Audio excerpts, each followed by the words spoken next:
Okay, so this is the final video in the series of emergency kits, and this is kind of the auxiliary items and power related items that I would carry with me.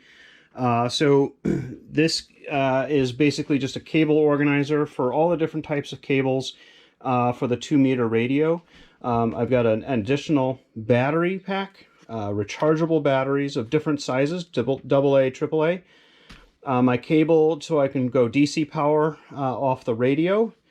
Then I've got the different power cables for cell phones, and as well as connecting radio to programming cables and APRS and such like that. The SOI, or the Signals Operations Instructions, my paperwork, 2 solar panels, the charge controller, the deep cell battery, antenna mount battery, an AC extension cord, and another acid battery that rides in the car with me.